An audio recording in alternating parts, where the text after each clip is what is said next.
안녕하세요. 머니가이즈 김민성입니다. 혹시 장사 시작하시려고 상가 계약을 앞두고 계신가요? 그렇다면 도장 찍기 전에 잠깐만 제가 올려드리는 영상들 꼭 보고 계약하시기 바라겠습니다. 처음 장사를 시작할 때 가장 많이 하는 실수들, 그리고 가장 많이 당하는 피해, 오늘 1화를 시작으로 총 4회에 걸쳐서 싹 정리해드리겠습니다. 최근 들어서 부동산 중개 수수료가 만만치 않다 보니까 건물주와 직거래로 계약하시는 분들이 많아졌잖아요. 직거래 자체가 나쁜 건 아니에요. 다만 오늘 내용을 시작으로 제가 올리는 영상들을 충분히 숙지하고 스스로 서류도 확인할 자신이 있을 때 그때 진행하시기 바라겠습니다. 모르는 상태에서 수수료 아끼려다가 보증금 수천만 원을 날리는 경우도 생각보다 많거든요. 어렵게 느껴지신다면 마음 편하게 부동산 중개사를 통해 계약하시기 바라겠습니다. 자, 이제 본격적으로 영상 시작 전 처음 장사하시는 분들께 유용한 내용 많이 준비했으니까 구독과 좋아요, 알림 설정 부탁드리겠습니다. 자, 첫 번째, 건축물 대장 용도가 내가 하려는 업종이랑 다르면 어떻게 될까요? 결론부터 말씀드리면 영업신고 자체가 불가능할 수 있습니다. 확인을 안 하면 인테리어 비용까지 날릴 수 있어요. 건축물 대장은 정보24라는 사이트에서 무료로 뽑을 수가 있어요. 계약 당일이 아니라 협의를 시작하는 단계부터 미리 꼭 떼어봐야 합니다. 카페를 하려고 계약을 했는데 건물 용도가 사무소라면 카페 영업신고를 위한 휴게 음식점 신고를 구청에서 아예 안 받아줍니다. 이미 도장을 찍은 뒤라면 꼼짝없이 용도 변경 비용까지 떠안게 되는 거예요. 비용은 수백만 원에서 천만 원을 넘기기도 하고 누가 낼지 계약서에 안 써두면 건물주와 서로 떠밀게 됩니다. 계약 전에 반드시 구청에 전화해서 영업 가능 여부를 확인하고 용도 변경이 필요하다면 비용 부담 주체를 계약서에 명시한 다음 도장을 찍으시기 바라겠습니다. 두 번째, 건축물 대장에 위반 건축물 표시가 있는데 무시해도 될까요?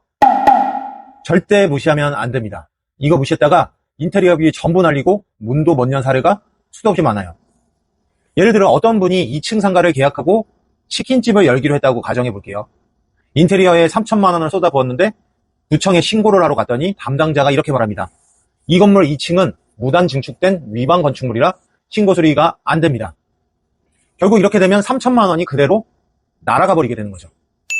위반 건축물은 해당 층에 신규 영업 신고증을 내주질 않아요. 나중에 권리금을 받고 가게를 넘기려 해도 다음 세입자가 허가를 못 받으면 아무도 권리금을 주지 않습니다.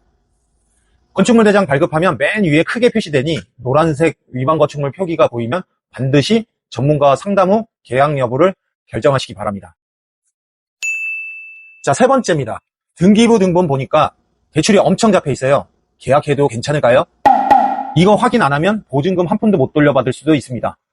등기부 등본은 인터넷 등기소에서 700원에 뽑을 수 있어요. 협의 시작 단계부터 미리 꼭 확인해 보시기 바랍니다. 을구라는 것을 보면 근저당이 얼마나 설정되어 있는지가 나와요.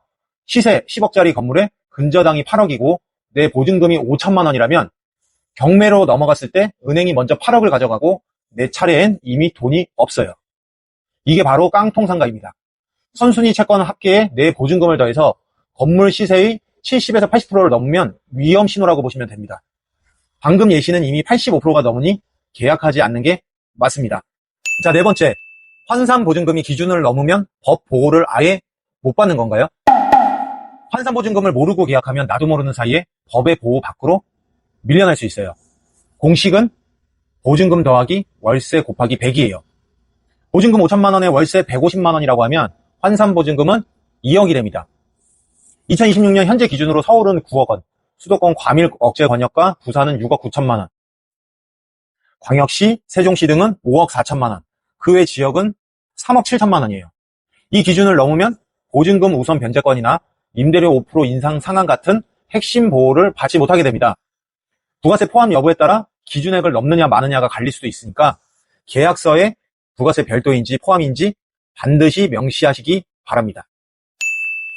다섯 번째, 외식업을 할 건데 계약 전에 시설 관련해서 꼭 확인해야 할 것들이 있나요? 확인해야 될 거 많습니다. 이것들 확인 안 하고 계약했다가 인테리어 다 해놓고 영업도 못하는 경우가 비일비재합니다. 자, 전기 용량부터 꼭 체크하세요. 튀김기, 전자레인지, 냉장고, 에어컨을 동시에 돌리려면 전기 용량이 충분해야 합니다. 용량이 모자라면 차단기가 내려가고 공사 비용이 수백만 원에서 천만 원이 넘기도 합니다. 현재 몇 킬로와트인지 반드시 체크하시기 바랍니다. 정화조 용량이 작으면 구청에서 영업허가 자체를 안 내줄 수도 있어요.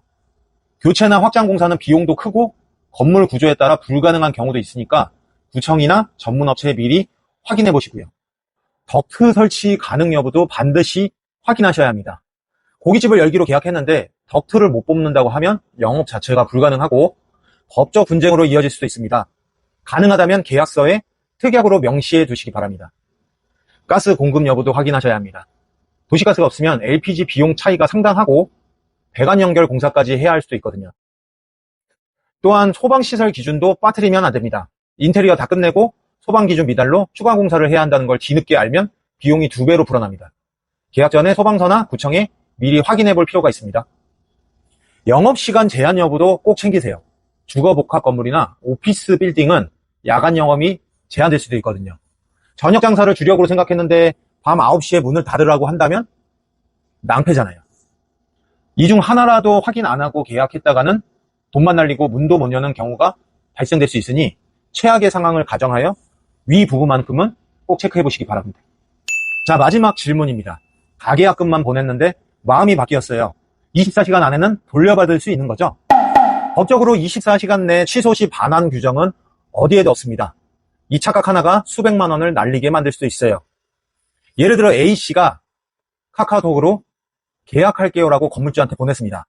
가계약금 300만 원을 이체도 했고요. 다음날 더 좋은 자리를 발견하고 취소를 요청했더니 건물주는 돌려줄 수 없다고 합니다. 결국 300만 원을 그대로 날렸습니다. 중요한 조건에 합의가 됐고 돈이 입금이 됐다면 계약은 이미 성립된 걸로 간주합니다. 내가 취소하면 계약금을 포기해야 하고 건물주가 취소하면 받은 돈의 2배를 돌려줘야 해요. 카카오톡 문자 한 줄에 이체 한 번, 그게 이미 계약의 시작인 겁니다. 자, 오늘 내용 정리할게요. 건축물 대장은 정부24에서 무료로, 등기부 등본은 인터넷 등기소에서 700원에 뽑을 수 있어요. 이 두 서류로 용도, 위반 건축물, 근저당을 반드시 확인하고 환산보증금 기준 초과 여부와 부가세도 계약서에 명시하시기 바랍니다. 만약 외식업이라면 전기용량, 정화조, 덕트, 가스, 소방시설, 영업시간 제한까지 빠짐없이 체크하시고 가계약금은 보내는 순간 계약의 시작이라는 것도 잊지 마시기 바랍니다.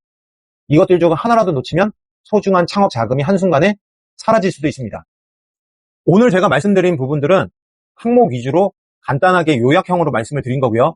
실제로 창업을 앞두고 계신 예비 창업자라면 제가 말씀드린 항목에 대한 디테일한 내용까지 꼼꼼하게 체크하신 후 계약을 진행하시기 바랍니다.